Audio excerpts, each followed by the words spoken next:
નમસ્કાર. આજે આપણે એક એવા મજેદાર સંસ્કૃત ગીત વિશે વાત કરીશું જે તમને નાચવા પર મજબૂર કરી દેશે. હા, આ ગીતનું નામ છે દક્ષિણપાદમ.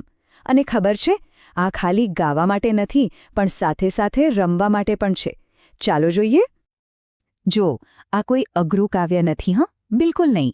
આને તો બસ એક ફન એક્ટિવિટી માટેની સૂચનાઓ સમજો. એક એવું કસરત ગીત જે આપણને મસ્તી કરતા કરતા હલનચલન કરતા કરતા સંસ્કૃત શબ્દો શીખવાડી દેશે. તો પછી થઈ જાઓ તૈયાર. ચાલો ત્યારે સૌથી પહેલાં શરૂઆત કરીએ પગથી. ગીત આપણને એકદમ સરળ રીતે સ્ટેપ બાય સ્ટેપ બધું જ શીખવશે.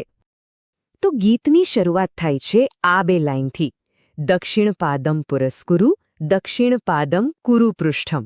આ જ છે આખા ગીતનો બેઝિક રિધમ. પણ આનો મતલબ શું? ચાલો જાણીએ. તો જુઓ, સૌથી પહેલો અને મુખ્ય શબ્દ છે દક્ષિણપાદમ. એનો સીધો સાદો અર્થ છે જમણો પગ. બસ આટલું સિમ્પલ. એટલે કે બધી ક્રિયા જમણા પગથી શરૂ થવાની છે. અને હવે એક્શન. પુરઃ એટલે આગળ અને પૃષ્ઠમ એટલે પાછળ. તો સૂચના શું થઈ? એકદમ સરળ. જમણો પગ આગળ કરો અને પછી એને પાછળ કરો. ઓકે, તો પગ આગળ પાછળ કરી લીધો. હવે ગીત કહે છે મંદમ મંદમ ભ્રામયતમ ગોલાકારમ સ્વયંભ્રમ. આનો મતલબ છે કે તમારા પગને ધીમે ધીમે ફેરવો અને પછી જાતે જ ગોળ ફરી જાઓ. મજા આવશે. અહીંયા એક શબ્દ ખાસ છે, મંદમ. એનો અર્થ છે ધીમે. એટલે આ કોઈ દોડાદોડીવાળી કસરત નથી. એકદમ શાંતિથી ધીમે ધીમે એન્જોય કરતા કરતા કરવાની છે. અને અહીંયા જ તો આ ગીતની ખરી મજા છે. જુઓ, જે સૂચનાઓ જમણા પગ માટે હતી, સેમ ટુ સેમ સૂચનાઓ હવે ડાબા પગ માટે આવશે. ખાલી એક જ શબ્દ બદલાશે. આ પેટર્નને કારણે આ ગીત યાદ રાખવું એકદમ સહેલું બની જાય છે. રમતની સાથે ભાષા શીખવાની આનાથી સારી રીત કઈ હોય, ખરું ને? અને નવો શબ્દ કયો છે? એ છે વામમ, જેનો અર્થ થાય છે ડાબું. તો જમણા પગનું પત્યું. હવે ડાબા પગ સાથે પણ એ જ સ્ટેપ્સ રિપીટ કરવાના. છે ને એકદમ સહેલું? ચાલો, પગની કસરત તો થઈ ગઈ. હવે વારો છે હાથનો. જોઈએ કે આ જ પેટર્ન અહીંયા કેવી રીતે કામ કરે છે. જોયું? મેં કહ્યું હતું ને, અહીં પણ એ જ પેટર્ન છે.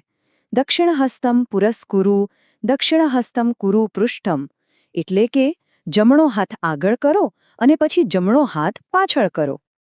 અહીંયા બસ એક જ ફેર છે. પાદમ એટલે કે પગની જગ્યાએ હવે શબ્દ આવ્યો છે હસ્તમ, જેનો મતલબ છે હાથ. જોયું? રમતા રમતા આપણે કેટલા નવા સંસ્કૃત શબ્દો શીખી ગયા. અને હવે શું આવશે? અનુમાન કરો. એકદમ સાચું. હવે ડાબા હાથ માટે પણ એ જ સૂચના. વામમ હસ્તમ પુરસ્કુરુ. આ પુનરાવર્તન જ તો આ ગીતને આટલું મજેદાર અને સરળ બનાવે છે. ઓકે, તો અત્યાર સુધી આપણે એક એક હાથ અને પગની કસરત કરી. પણ હવે આ ગીત આપણને આખા શરીરને એક્ટિવ કરવા માટે કહે છે. હવે મજા બમણી થવાની છે. અહીંયા સૂચના છે હસ્તદ્વયમ પુરસ્કુરુ. હસ્તદ્વયમ એટલે બંને હાથ. તો હવે એક એક નહીં પણ બંને હાથને એકસાથે આગળ કરવાના છે.